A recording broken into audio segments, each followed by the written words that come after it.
Assalamualaikum warahmatullahi wabarakatuh. Baiklah, dengan saya di sini Nugraha Dita Pratama dengan NIM 8040190058 dari Universitas Dinamika Bangsa.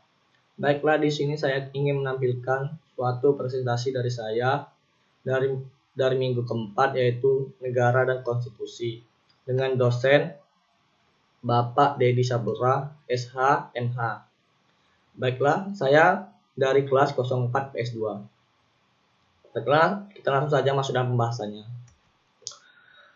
Di sini yaitu negara. Negara adalah sebuah organisasi atau badan tertinggi yang memiliki kewenangan untuk mengatur perihal yang berhubung dengan kepentingan masyarakat luas, serta memiliki kewajiban untuk mensejahterakan, melindungi, dan mencerdaskan kehidupan bangsa.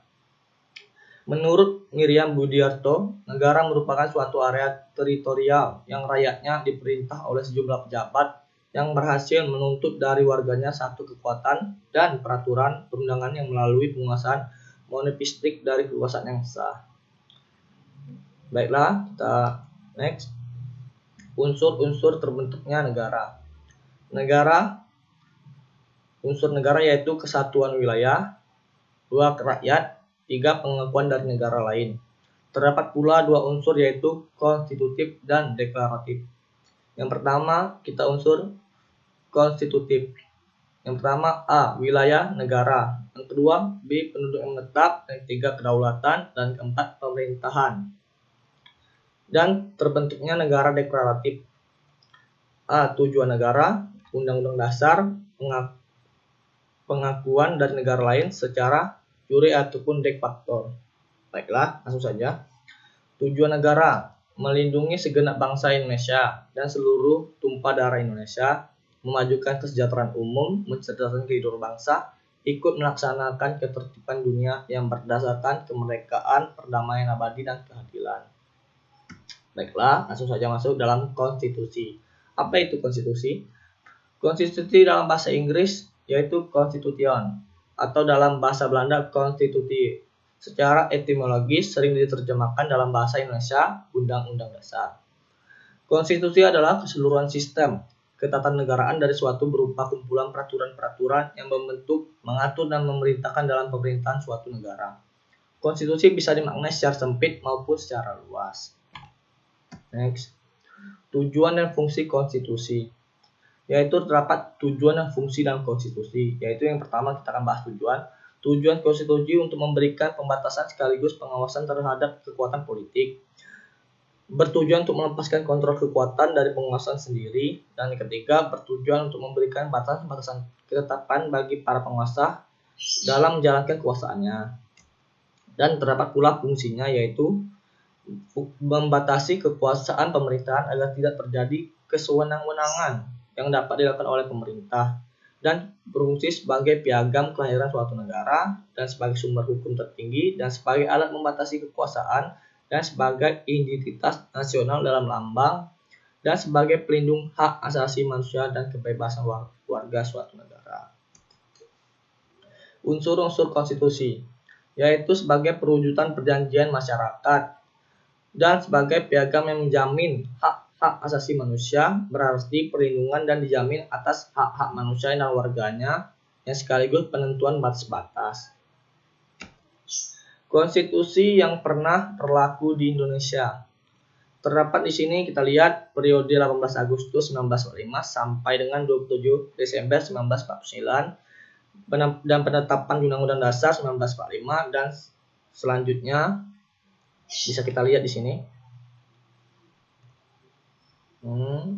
Dan penetapan berlakunya kembali Undang-Undang Dasar 1945 dengan Dekret Presiden 5 Juli 1959, berlakulah kembali Undang-Undang Dasar 1945 dan perubahan Majelis Permusyawaratan Rakyat sementara Orde Lama pada masa 1959 dan sampai 1965 menjadi Majelis Permusyawaratan Rakyat sementara Orde Baru. Merubah itu dilakukan karena Majelis Permusyawaratan Rakyat sementara Orde Lama dianggap kurang mencerminkan melaksanakan Undang-Undang Dasar 1945 secara murni dan konsekuen.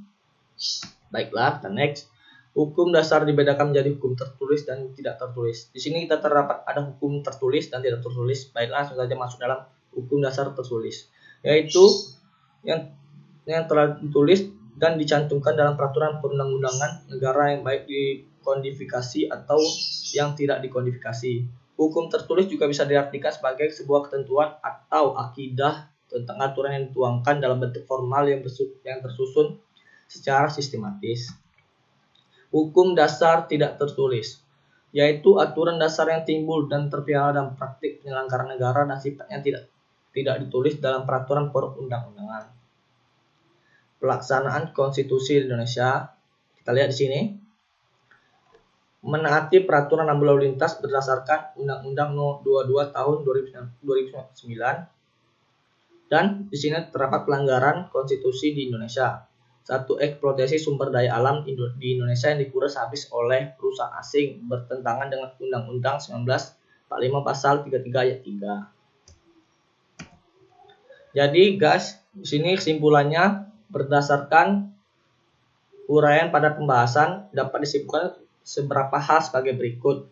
Yang pertama, negara merupakan suatu organisasi di antara sekelompok atau beberapa kelompok manusia yang secara bersamaan sama mendiami suatu wilayah teritorial tertentu dengan mengakui adanya suatu pemerintahan yang mengurus tata tertib dan keselamatan sekelompok atau beberapa manusia yang ada dalam wilayahnya. Yang kedua, konstitusi diartikan sebagai peraturan yang mengatur suatu negara, baiknya yang tertulis maupun tidak tertulis. Konstitusi memuat aturan-aturan pokok fundamental yang menopang berdirinya suatu negara.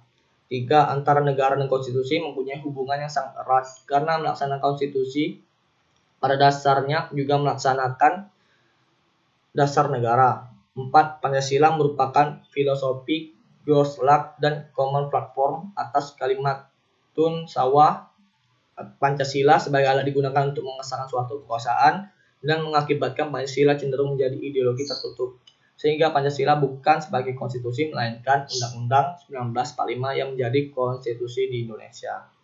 Baiklah, sekian dari video saya kali ini. Terima kasih telah menonton. Assalamualaikum warahmatullahi wabarakatuh.